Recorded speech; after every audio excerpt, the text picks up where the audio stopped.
रहीम। अस्सलाम वालेकुम रहमतुल्लाहि व बरकातुहू। तो मैं अपने तमाम देखने वालों को नाज़रीन का अपने इस चैनल पे एक और नई वीडियो के साथ जो तो वेलकम करता हूँ और उम्मीद करता हूँ कि आपके पास जो मेरी सीरीज़ 1 और 2 10th class mathematics and computer के जो लेक्चर्स जो अपलोड हो चुके हैं, जो आपने देखे हैं, उनसे काफ़ी हद तक आपको जो है तो हेल्प आउट हुआ होगा। जो स्टूडेंट्स हैं मेरे 10th क्लास के उनको। तो आज की जो ये वीडियो है स्पेसिफिकली इसके अंदर जो है मैं आपको 10th class computer unit number 4 second topic जो हमारे पास है इफ एल्स स्टेटमेंट, उसको जो है तो मैं कवर करने जा रहा हूँ। तो वीडियो के अंदर मैं आपको उसकी डेफिनेशन के बारे में, उसके जनरल सेंटेंस के बारे में और एक और दो एग्जांपल देके आपको उसके यूजेस के बारे में आपको एक्सप्लेन करूँगा। और अगर आप समझना चाहते हैं, फिर इसका यूज़ समझना चाहते हैं, इसकी अंडरस्टैंड करना चाहते हैं कंसेप्ट को, तो आपकी गुज़ारिश है कि मेरी इस वीडियो को जो है वो स्टार्ट से लेकर एंड तक लाज़मी देखिएगा, बीच में स्किप मत कीजिएगा, ताकि आपको एक-एक कंसेप्ट जो है आपके पास हर स्टेप वो बेटर तरीके से जो है वो क्लियर हो सके। तो without any delay let's start the video. बिस्मिल्लाहिर्रहमानिर्रहीम। अस्सलाम वालेकुम रहमतुल्लाहि व बरकातुहू। तो जैसा कि तमाम स्टूडेंट्स को मालूम है कि हमने अपनी सीरीज़ 2 की जो है तो उसका आगाज़ किया था, जिसमें हम 10th class computer science by national book foundation की जो बुक है, उसका यूनिट नंबर 4 को हमने स्टार्ट किया था प्रीवियस वीडियो के अंदर, जो कि हमारा सीरीज़ 2 का लेक्चर नंबर 1 था, जिसके अंदर हमने इफ स्टेटमेंट की डेफिनेशन, उसका सिंटैक्स और 2 एग्ज़ाम्पल्स को हमने जो है तो कवर किया था। तो आई होप कि आप लोगों ने प्रैक्टिस की होगी प्रोग्राम्स की, और काफ़ी हद तक अब आपको क्लैरिटी हो गई होगी by the usage of if statement. So आज का जो लेक्चर नंबर 2 हमारा होने जा रहा है आपके पास computer science unit 4 conditional control structure का। उसमें हम जो हमारी सेकंड स्टेटमेंट है, that is if else statement. If else, अगर आपको याद हो जो पुरानी हमारी वीडियो थी उसके अंदर हमने क्या किया था, बेसिकली हमने जो इफ स्टेटमेंट यूज़ की थी उसमें सिर्फ हमारा प्रोग्राम की जो आउटपुट आ रही थी वो उस कंडीशन में थी जब हमारे पास कंडीशन ट्रू थी। जैसे हमने एक प्रोग्राम किया था कि हमसे कहा गया था कि एक प्रोग्राम लिखें जिसमें इनपुट लें यूज़र से उसके मार्क्स, और अगर वो 33 या 33 से ग्रेटर है तो पास प्रिंट होना चाहिए। अदरवाइज़ अगर वो मतलब कि अगर कंडीशन में यूज़र ने इनपुट किया है मार्क्स वो 33 से लेस हैं, तो उस केस में आपका प्रोग्राम एग्ज़ीक्यूट ही नहीं हो रहा था, क्योंकि इफ स्टेटमेंट सिर्फ सिंगल स्टेटमेंट को जो है कंडीशन को एग्ज़ीक्यूट करती है। तो इस प्रॉब्लम से बचने के लिए मतलब वही सेम प्रोग्राम अगर हमने करना हो कि अगर 33 ईयर्स से बड़े हैं तो पास हो, मैसेज प्रिंट हो, और अदरवाइज़ फेल का मैसेज प्रिंट होना चाहिए। इसकी 2 ऑप्शंस को हमने ऑप्ट करना हो, तो उसके लिए हम यूज़ करते हैं इफ एल्स। ये इफ एल्स तब यूज़ की जाती है कि जब हमारे पास जो आउटकम है, आउटपुट है on the basis of condition वो 2 हों। ट्रू होने की सूरत में हमने ये करना है, फॉल्स होने की सूरत में हमने ये करना है। तो कंडीशन चल जाने के बाद वो आपके पास अगर 2 आउटपुट बन रही हैं, 2 सिचुएशंस हो सकती हैं, तो उनको डील करने के लिए हम यूज़ करते हैं इफ एल्स। तो सेम वैसे ही है, सबसे पहले हम करेंगे इसको डिफाइन। डेफिनिशन, जिसमें हमने क्या करना है आपके पास बेसिकली जैसे मैं अभी आपको बताया है कि whenever we have to execute two outcomes, whenever we have to execute one out of two मतलब 2 में से कोई एक outcome on the basis of condition, on the basis of given condition, कि जब भी हमें 2 में से कोई एक चॉइस को चूज़ करना हो कंडीशन के ऊपर डिपेंड करते हुए, तो हम क्या लगाते हैं इफ एल्स। जैसे एग्ज़ाम्पल, मार्क्स 33 या 33 से ग्रेटर हैं कंडीशन, तो हमारे पास कौन सी आउटकम होगी, पास वाली। 33 से लेस है तो हमारी कौन सी आउटपुट होगी, दूसरी फेल वाली। तो ये 2 जब भी हमने ऑप्शन में से किसी एक को चूज़ करना होता है तो हम इफ एल्स लगाते हैं। तो ये इसकी डेफिनेशन हो गई। Now moving on to the syntax.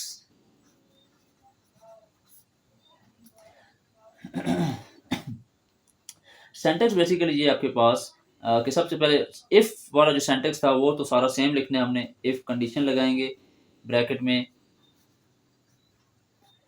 Bracket फिर लेफ्ट ब्रेसेस से बॉडी स्टार्ट होगी, बॉडी ऑफ इफ। जब बॉडी ऑफ इफ कंप्लीट हो जाएगी तो राइट ब्रेसेस से हम इफ की बॉडी को क्लोज कर देंगे। ये बॉडी तब एग्जीक्यूट होगी आपके पास, ये जो बेसिकली आपके पास ये बॉडी है, ये तब एग्जीक्यूट होगी अगर कंडीशन क्या है, ट्रू है। अगर कंडीशन फॉल्स हो जाती है आपके पास, तो फिर इफ वाली बॉडी नहीं चलेगी, बल्कि आपके पास कंडीशन चेक करेगा फॉल्स है तो इस इफ की बॉडी में आएगा ही नहीं। वो कंडीशन फॉल्स होने की सूरत में, मतलब कंडीशन गलत है, फॉल्स है, तो इस बॉडी को छोड़ के वो किधर आ जाएगा, एल्स की तरफ। कि अगर कंडीशन फॉल्स है तो एल्स मतलब इसके अलावा आपने क्या करना है, तो फिर एल्स की बॉडी स्टार्ट होगी लेफ्ट ब्रेसेस से, और इसमें बॉडी ऑफ एल्स जो स्टेटमेंट आप चलाना चाहते हो, और फिर आपके पास राइट ब्रेसेस से एल्स की बॉडी क्या हो जाएगी, वो क्लोज होगी हमारे पास।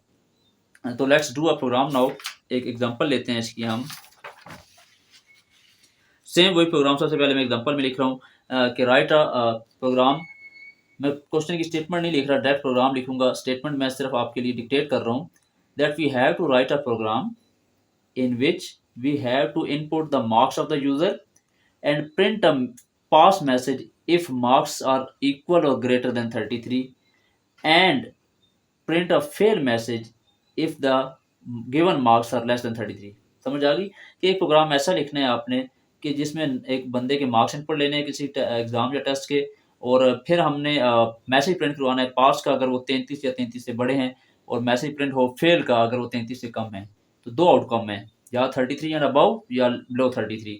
तो कोई एक कंडीशन हो सकती है ऑब्वियसली। एक यूजर अगर नंबर इनपुट कर रहा है तो या वो ट्रू वाली साइड पे जाएगा या फॉल्स वाली कंडीशन होगी, या पास होगा या फेल होगा। Let's start writing the program. ये एग्जांपल है इफ एल्स की। तो अब आपको याद हो जाना चाहिए कि जब भी हमने कोई प्रोग्राम लिखना है तो सबसे पहले हमें लगाने हैं अपने प्री प्रोसेसर डायरेक्टिव्स, जिसमें हम हेडर फाइल्स और मेन फंक्शन लगाते हैं। तो हैश इंक्लूड, हेडर फाइल जो आपके पास स्टार्ट होती है हैश के सिंबल से, then we have to write the word include, then this less than character, studio.h। studio.h means standard input output header file। Other header file that we have to include, we must have to include in every program is hash include less than character, conio.h या kunayo.h कुछ पढ़ते हैं इसको, and greater than characters हम इसको close करेंगे। Conio means या conio means console input output header file, and then we have to write void main, void main function जो हमारी बॉडी ऑफ मेन को कंट्रोल करेगा। तो हमारे मेन फंक्शन की जो बॉडी स्टार्ट होती है वो लेफ्ट ब्रेसेस से स्टार्ट होती है बेसिकली आपके पास। So let's start. रिकॉल करें मैंने क्या समझाया था कि जब बॉडी हम स्टार्ट करते हैं मेन फंक्शन की, तो मेन फंक्शन की बॉडी में जो सबसे पहली स्टेटमेंट होती है वो होती है बच्चे डिक्लेरेशन स्टेटमेंट। क्या होती है? डिक्लेरेशन स्टेटमेंट, जिसके अंदर हम अपने प्रोग्राम के अंदर यूज होने वाले तमाम इनपुट या आउटपुट के वेरिएबल्स को डिक्लेयर करते हैं। सो बेसिकली ये हम जो प्रोग्राम कर रहे हैं इसमें सिर्फ हमने मार्क्स यूजर से इनपुट लेने हैं। मार्क्स के लिए वेरिएबल बनाना पड़ेगा, और इंटीजर टाइप का मैं वेरिएबल बना रहा हूँ एम, सेम वही जो प्रीवियस लेक्चर के अंदर हमने बनाया था। लाइन टर्मिनेटर, लाइन टर्मिनेटर क्यों लगा दिया? इस ये लाइन टर्मिनेटर आपको ये बताएगा आपकी, इट मीन्स कि यहाँ पे वेरिएबल सारे डिक्लेयर हो गए हैं। मतलब इस प्रोग्राम के लिए मुझे एक ही वेरिएबल चाहिए। क्यों चाहिए? क्योंकि उसने खुद क्वेश्चन में कहा था write a program that read the number of a user. तो नंबर तो मार्क्स तो आ गए उसके। अब आगे हमने आउटपुट क्या देनी है इसकी, एक मैसेज प्रिंट करवाना है या पास का या फेल का, डिपेंडिंग ऑन द मार्क्स। तो इसके अलावा कोई हमारे पास वेरिएबल रिक्वायर्ड इस प्रोग्राम को करने के लिए नहीं है। तो लेट्स गिव अ मैसेज। अब आपको पता है कि यूजर को मैसेज तो किसी तरह देना है ना हमने, कि आप अपने मार्क्स इनपुट करो। तो यूजर को कोई मैसेज देने के लिए आपके पास आउटपुट स्क्रीन के ऊपर जो फंक्शन यूज किया जाता है वो है प्रिंट एफ। और उसका फॉर्मेट क्या था? प्रिंट एफ लिखने के बाद सबसे पहले small bracket, then inverted commas. Inverted commas क्यों लगा रहा हूँ? क्योंकि दरमियान में मैंने एक स्ट्रिंग टाइप करना है। मैसेज क्या होता है? बेसिकली स्ट्रिंग होता है कि please I will ask the user enter your marks, input your marks. जैसे कोई भी मैसेज देना है तो ये जो मैं लाइन इंग्लिश की टाइप कर रहा हूँ आपके पास, इसको बेसिकली कंप्यूटर की लैंग्वेज में बोलते हैं string. And string are always enclose in inverted commas. Double quotes के अंदर स्ट्रिंग लिखा जाता है और इसके अंदर अपना मैसेज लिखा जाता है। तो स्ट्रिंग लगाए, अपना मैंने स्ट्रिंग मैसेज टाइप किया, एंटर योर मार्क्स। ये यूजर को एक मैंने मैसेज दिखाया स्क्रीन के ऊपर, आउटपुट के ऊपर, स्ट्रिंग क्लोज कर दी। प्रिंट एफ में अंदर और कुछ नहीं लिखना मैंने, तो ब्रैकेट क्लोज और लाइन टर्मिनेटर। देन जब ये मैसेज आउटपुट स्क्रीन पे, मॉनिटर स्क्रीन पे देखेगा यूजर, तो बॉयज एंड स्टूडेंट्स, वो क्या करेगा? वो कीबोर्ड से कोई ना कोई अपने जितने उसके मार्क्स थे 30, 40, 20 वट एवर हिज और हर मार्क्स वाज, वो जब कीबोर्ड से प्रेस करेगा उन मार्क्स को रीड करना, और मार्क्स को कीबोर्ड से जो प्रेस हुआ बटन उसको रीड करना, इस फॉर्मेट के साथ मैच करना कि इंटीजर टाइप का ही हम उसने इनपुट तो किया या नहीं, मतलब कि पॉइंट वाली वैल्यू तो नहीं इनपुट कर दी। हमने फॉर्मेट होल नंबर का सेट किया है। ये ना हो कि यूजर पॉइंट वाली वैल्यू तो इनपुट कर रहा हो, ताकि उसको हम बताएं कि आप इनवैलिड डाटा इनपुट करने की कोशिश कर रहे हैं। तो वो सारा काम उस डाटा को रीड करना, उसको मैच करना डाटा टाइप के साथ, और उस वेरिएबल जिसके लिए हम वैल्यू इनपुट कर रहे हैं उस तक पहुंचाना, ये बच्चे काम करता है स्कैन एफ। शाबाश, स्कैन एफ। स्कैन एफ का फॉर्मेट आपके पास क्या है, ब्रैकेट लगाई जाती है, देन डबल कोट्स के अंदर फॉर्मेट स्पेसिफायर लगाया जाता है। मतलब जिस वेरिएबल के लिए आप वैल्यू इनपुट ले रहे हो उसका फॉर्मेट चेक करो। तो इंटीजर का फॉर्मेट होता है परसेंटेज डी, एक ही वेरिएबल है तो एक ही परसेंटेज डी आएगा, इन्वर्टेड कॉमास क्लोज हो जाएंगे। देन फॉर्मेट जब चेक हो जाएगा तो कॉमा के बाद अब आप percent symbol means address operator लगा के इस मतलब आपने बताना है कि यहाँ जो स्कैन एफ ने वैल्यू इनपुट ली है यूजर से, कीबोर्ड से जो वैल्यू उसने इनपुट ली है स्कैन एफ ने, वो किस वेरिएबल तक लेके जानी चाहिए। तो एम में जाना है, अपने सेव कराना है तो एम लिखेंगे, bracket close and line terminator. अब मार्क्स आपने यूजर से इनपुट करवा लिए, now you have to check by using if else condition कि whether the given marks are equal or greater than 33 or less than 33. तो first I am keep in mind the syntax of the if else। syntax क्या था हमारे पास वो आप recall करें। सबसे पहले if स्टेटमेंट का नाम आएगा, देन ब्रैकेट थी और कंडीशन लगानी है किसके ऊपर, एम के ऊपर। तो पहले मैं ट्रू वाली कंडीशन लगा रहा हूँ पास के लिए, मतलब पासिंग मार्क्स के लिए। वो क्या था, if marks greater than equal to 33। अच्छा, एक और चीज़ बड़े मजे की आपको बात बताना भूल गया था कि वैसे तो सी से जो लैंग्वेज है उसका ये रूल है, सेंटेक्स है कि हर line semicolon line terminator पे एंड होती है, बट कंडीशंस जो आपके पास हैं, इफ है एल्स है, कोई भी कंडीशन लगाते हो उसके एंड पे लाइन टर्मिनेटर नहीं आता। ये नजर आ रहा है आपके पास, यहाँ पे लाइन टर्मिनेटर लगाओगे तो सेंटेक्स एरर दे देगा। तो इफ मार्क्स ग्रेटर देन है तो इफ की बॉडी स्टार्ट होगी, और आगे हमने क्या कहा था, अगर marks equal to greater than 33 है तो क्या मैसेज देना, सिंपल कि you are pass, that's it. एक स्ट्रिंग मैसेज दे देना है। तो प्रिंट एफ लगाया, स्ट्रिंग इसमें देना है तो पहले ब्रैकेट लगाई, फिर इन्वर्टेड कॉमास लगाए, then I will type my string that you are pass, that's it, nothing else. String close, print f statement close, line terminator end body of if close right braces से। But in case जो यहाँ पे scan f में marks input हुए हैं वो 33 के equal भी नहीं है, ना इससे ग्रेटर है बल्कि लेस आ गए हैं, तो एल्स फिर मुझे क्या करना है, एल्स फिर लेफ्ट ब्रेसेस से एल्स की बॉडी स्टार्ट करनी है और उसमें एक थोड़ा सा चेंज मैंने मैसेज देना है, होगा स्ट्रिंग मैसेज ही। तो प्रिंट एफ सेम वैसे inverted commas you are fail, inverted commas close line terminator end body of else close हो जाएगी। अब मेन फंक्शन के बारे में मैंने कुछ नहीं लिखना, तो सिर्फ लिखूंगा get c h get character bracket close line terminator end main जो मैंने फंक्शन स्टार्ट किया उसको यहाँ पे क्लोज कर देंगे। क्लियर है बेटा? आई होप कि आपको इस प्रोग्राम के जरिए काफ़ी हद तक जो है तो वो क्लैरिटी हो गई होगी आपके पास, ये फेल स्टेटमेंट को कैसे जो है तो हम यूटिलाइज कर सकते हैं अपने प्रोग्राम के अंदर। तो आई ट्राई करता हूँ कि मैं इस वीडियो के अंदर आपके पास एक और जो है आपके पास जो प्रोग्राम है वो मैं यहाँ पे सॉल्व करता हूँ आपके लिए। वही दूसरा हमारे पास जो प्रीवियस वीडियो के अंदर हमने इवन वाला क्वेश्चन किया था, एक प्रोग्राम कि write a program that read a number from the user and print a message on the screen that number is even if it is a even number, कि अगर वो एक्चुअल में even number है तो screen पे एक message print हो जाए कि it is a even number. तो उसी प्रोग्राम को हम कर रहे हैं। तो वहाँ पे आपने देखा था कि अगर वो उसका नंबर का रिमाइंडर 2 के साथ 0 आ रहा था तो मैसेज प्रिंट हो रहा था इट इज इवन, और अगर वो 2 का उसका रिमाइंडर 0 नहीं आ रहा था, मतलब वो ऑड नंबर था तो कोई मैसेज नहीं आ रहा था। तो उसी को हम करते हैं कि दोनों केस में इवन है तो इवन का मैसेज आ जाए, ऑड है तो ऑड का मैसेज आए। तो वो प्रोग्राम हम लिखते हैं सेम वही pre processor directives hash include, ये आपके लिए बार बार हर वीडियो में इसलिए यूज करूँ तो आपको याद हो जाए कि हमने ये मस्ट हर प्रोग्राम में लगाना है। Hash include studio dot H, complete form भी बार बार इस वजह से बोलता हूँ ताकि आपको रिमाइंड हो जाए कि studio dot h mean standard input output header file. Then hash include conio या कोनियो जो आप पढ़ते हैं, console input output header file and void main function हमें यूज करना है, void main void. Then with the left braces body start होगी main function की, जिसके अंदर सबसे पहली जो स्टेटमेंट है उसको हम बोलते हैं डिक्लेरेशन स्टेटमेंट, जिसमें हमने अपने वेरिएबल बनाने हैं। तो इंटीजर टाइप का वेरिएबल बनाएंगे क्योंकि इवन नंबर हो या ऑड नंबर वो पॉइंट में नहीं होता, डेसिमल में नहीं होता, होल नंबर होता है, तो इस वजह से उसकी डाटा टाइप इंटीजर रख दी। इंट कोई भी वेरिएबल बना लो, लेट्स सपोज मैं यहाँ पे सी बना रहा हूँ कि वो जो नंबर यूजर इनपुट करेगा अपनी मर्जी का वो सी में सेव होगा। इसके अलावा मुझे कोई और वेरिएबल नहीं चाहिए, जस्ट इस नंबर को देख के मैंने बताना है कि ये इवन है या ऑड है, that's it. String message print करवाना है तो लाइन टर्मिनेटर लगा दिया कि ये मेरा वेरिएबल डिक्लेयर हो गया। इस प्रोग्राम को कंप्लीट करने के लिए, फिनिश करने के लिए, सक्सेसफुली इसको कंप्लीट करने के लिए मुझे सिर्फ एक ही वेरिएबल की जरूरत पड़ेगी।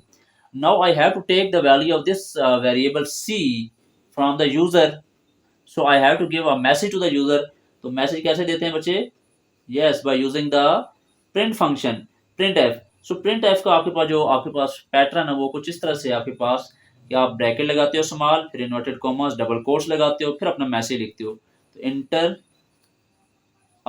Number, inter digit, inter value, क्योंकि मुझे यूजर से एक ही नंबर इनपुट चाहिए तो मैं कुछ भी मैसेज टाइप कर सकता हूँ। डबल कोट्स के अंदर वो मैसेज लिख के लाइन टर्मिनेटर लगा दिया। देन जब वो मैसेज आउटपुट स्क्रीन पे मॉनिटर पे देखेगा यूजर, तो ऑब्वियसली बात है वो कंप्यूटर के कीबोर्ड से कुछ डिजिट इनपुट करेगा। ठीक है जी। वो चाहे इवन है या ऑड है, हम अभी कंडीशन लगा के उसको आइडेंटिफाई करेंगे उसने इवन बटन प्रेस किया नंबर या आउटपुट सॉरी ऑड नंबर। तो सबसे पहले तो हमें वो नंबर रीड करना है। उसका पहले डाटा टाइप मैच करवाएंगे कि इंटीजर टाइप का ही आ रहा है और उसको सी तक पहुंचाना है हमने। तो स्कैन एफ फंक्शन बच्चे होता है आपके पास इनपुट कराने के लिए। तो स्कैन एफ उसका जो तरीकाकार है, सिंटैक्स है वो स्मॉल ब्रैकेट के बाद इन्वर्टेड कॉमा, फॉर्मेट सेट करो। जो जिस वेरिएबल की वैल्यू ले रहे हो उसके साथ पीछे देखो कि आपने डाटा टाइप कौन सी लगाई थी आपके पास, इंटीजर, तो यहाँ उसका फॉर्मेट लगाओ। इंटीजर का फॉर्मेट होता है %d, एक ही नंबर है तो एक ही फॉर्मेट हो जाएगा। कॉमा, बाहर जाके आप देखो इसका परसेंट साइन लगाओ एड्रेस ऑपरेटर और बताओ कि वैल्यू किस में जानी चाहिए, सी में, तो सी लिख दिया, bracket close and line terminator. Now बच्चे we have to tell either the value that we input in this scanf is even or odd, so we have to write if condition, bracket small start करनी है। किसको check करना है, सी को। सी की जो value आई है अगर उसका रिमाइंडर या एक्सक्लेमेशन मार्क होता है रिमाइंडर चेक करने के लिए, किसके साथ, टू के साथ, इक्वल टू किसके है, जीरो के। अगर जो वैल्यू इनपुट हुई है उसको टू के साथ डिवाइड करके रिमाइंडर जीरो आ रहा है तो वो क्या होगा बच्चे, इफ की बॉडी स्टार्ट करेंगे लेफ्ट ब्रेसेस से, क्या होगा, शाबाश इवन है तो प्रिंट एफ हम मैसेज दे देंगे small bracket inverted commas, it is it is an even number, it is an even number. String close हो जाएगी, double comma close, bracket close, line terminator, और बॉडी ऑफ एफ क्लोज हो जाएगी। But जो हमने number input किया सी के अंदर, अगर इस कंडीशन में वो आपके मतलब टू के साथ उसको डिवाइड करके वो पूरा पूरा डिवाइड नहीं हो रहा, रिमाइंडर जीरो नहीं आएगा और आपके पास, तो इट मीन कि वो ऑड नंबर है, तो फिर ये बॉडी इफ की नहीं चलेगी ना, कंडीशन फॉल्स हो गई है तो इस बॉडी के अंदर आएगा नहीं, इससे बाहर आ जाएगा। तो इससे बाहर हम लगा देंगे एल्स, कि अगर इस बॉडी को छोड़ के आ रहे हो तो फिर एल्स आप क्या करो कि इट मीन कि वो नंबर इवन नहीं था तो ऑड था, तो यहाँ प्रिंट आपको मैसेज ये वाला प्रिंट होगा, it is odd number, inverted commas close, bracket close, line terminator, body of else close. और इसके बाद मेन फंक्शन में जब आते हैं तो बस लास्ट में हम सिर्फ गेट सी लिखते हैं और ब्रैकेट क्लोज कर देते हैं। ठीक है बच्चे, तो आई होप कि आपको इफ एल्स स्टेटमेंट का भी इस वीडियो की मदद से काफ़ी हद तक क्लैरिटी हो गई होगी। तो मैं आपको रिकॉल करने के लिए दोबारा बता देता हूँ, जो हमने प्रीवियस वीडियो के अंदर हमने पढ़ा था कि जनरल जो सेंटेक्स होता है सी लैंग्वेज का, उसमें ये जो आपके पास ब्रेसेस हैं, ये करली ब्रेसेस, इस ऊपर ऊपर जो होता है वो होता है प्री प्रोसेसर, वो डायरेक्टिव होते हैं, प्री प्रोसेसर डायरेक्टिव, जिसमें हम एक हेडर फाइल लगाते हैं और दूसरा होता है मेन फंक्शन।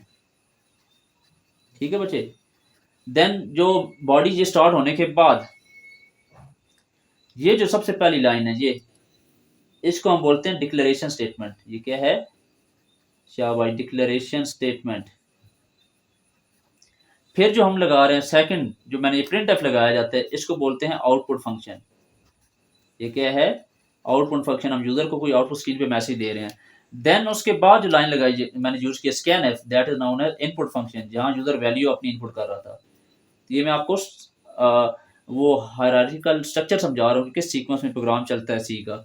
देन कंडीशन, जहाँ पे कंडीशन चेक हो रही है, ठीक है जी। देन अगेन आउटपुट, देन ये भी आपके पास कंडीशन है, देन अगेन के आपके पास आउटपुट। इस तरीके से हमारा प्रोग्राम जो है तो वो कंप्लीट हुआ है। तो आई होप कि आपको आज की वीडियो पसंद आई होगी और काफ़ी हद तक आपका जो क्वेश्चंस थे इफ़ एल स्टेटमेंट से रिलेटेड वो क्लियर हो गए होंगे। तो आपसे रिक्वेस्ट करूंगा कि आपके पास अब आप खुद से प्रोग्राम को रिज्यूम करके अपनी तरफ से खुद क्वेश्चन क्रिएट करके या एक्सरसाइज के अंदर जो इफ एल्स से रिलेटेड क्वेश्चन हैं जो दो दो कंडीशन पे बेस करते हैं उनकी प्रैक्टिस कीजिएगा ताकि आपको कंसेप्ट और क्लियर हो जाए। तो आज की वीडियो यहीं तक थी। मेरी अगली वीडियो आने तक अपना बहुत सा ख्याल रखिएगा और मुझे दें इजाज़त। अल्लाह हाफिज़। जी तो स्टूडेंट्स, मैं उम्मीद करता हूँ कि इस वीडियो को देखने के बाद आपको काफ़ी हद तक जो है तो वो इफ़ एल्स स्टेटमेंट्स से मुतालिक जो आपकी डाउट्स थे, जो क्यूरीज थी, वो काफ़ी हद तक जो आंसर हो गई होंगी। आपको उसका सिंटैक्स, उसका यूज़ जो है तो प्रोग्राम के अंदर इसको इस्तेमाल करना जो है तो काफ़ी हद तक आ गया होगा। तो बाकी आपको मालूम है आपके पास कि अगर आपको कांसेप्ट को और जो है तो वो बेटर करना है, अच्छा करना है, तो क्या करना पड़ेगा आपको? आपको अब इन प्रोग्राम से हटकर जो मैंने वीडियो के अंदर डिस्कस की हैं, इनसे हटकर खुद से आपके पास क्वेश्चंस बनाकर इन इफ एल्स जो हम 2 पढ़ चुके हैं स्टेटमेंट्स की प्रैक्टिस करें because you all know that practice makes a man perfect. तो जितनी ज़्यादा आप प्रैक्टिस करेंगे, आपके पास इनके क्वेश्चंस खुद से क्रिएट करके इनको प्रोग्राम खुद बनाने की, डेवलप करने की कोशिश करेंगे, तो इंशाअल्लाह आपके पास डे बाय डे आपके जो कांसेप्ट्स हैं अबाउट सी लैंग्वेज वो और भी क्लियर होते जाएँगे। तो अगर आपको आज की वीडियो पसंद आई हो तो इस वीडियो को लाइक करिएगा, शेयर करिएगा और जो मेरे इस चैनल पे नए हैं, जो इस वीडियो को पहली दफ़ा देख रहे हैं, इस चैनल पे पहली दफ़ा विज़िट किया है तो मेरे चैनल को सब्सक्राइब कर दें और बेल के आइकन को जो है वो प्रेस कर दें ताकि मेरी हर आने वाली वीडियो का नोटिफ़िकेशन आपको टाइम पर मिल सके और कोई भी स्टूडेंट मेरी सीरीज़ के किसी वीडियो को स्किप ना करे ताकि उन्हें ज़्यादा से ज़्यादा इसका फ़ायदा हो। तो मेरी नेक्स्ट वीडियो आने तक जो है वो मुझे दें इजाज़त। अपना बहुत सा ख़्याल रखिएगा। अल्लाह हाफ़िज़।